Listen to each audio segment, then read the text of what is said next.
네, 그리고 검찰 형집행정지심의위원회가 조금 전에 박근혜 전 대통령 측의 형집행정지 신청을 거부했다는 속보도 있었는데요.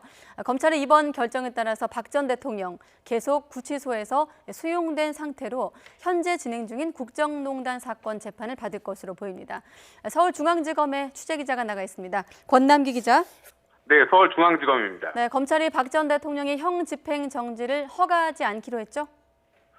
네, 서울중앙지검은 오늘 오후 3시부터 박 전 대통령에 대한 형집행정지 심의위원회를 열었습니다. 결론은 말씀해 주신 대로 불허입니다. 그러니까 박 전 대통령 측의 형집행정지 신청을 받아들이지 않았는데요. 이러한 심의위원회 의결을 보고받은 윤석열 서울중앙지검장 역시 심의 결정을 그대로 받아들였습니다. 이번 심의에 사건 담당 주인 검사와 의사 등 7명이 참여했으며 진료 기록과 구치소 현장 조사 보고서 등을 통해 박 전 대통령의 건강 상태 등을 논의했습니다.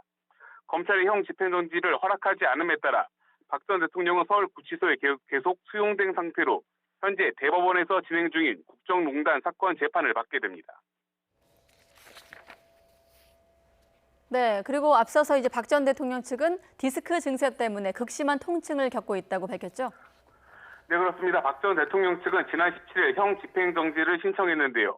디스크 증세 등으로 칼로 살을 베는 듯한 통증을 겪고 있다며 구치소에서 더는 치료할 수 없는 상황이라고 호소했습니다. 현행법은 건강을 현저히 해하거나 생명을 보존할 수 없는 염려가 있을 때엔 형집행정지를 할 수 있도록 하고 있는데요. 심의위에서 박 전 대통령의 디스크 증세가 이에 해당하지 않는다고 판단한 것으로 보입니다.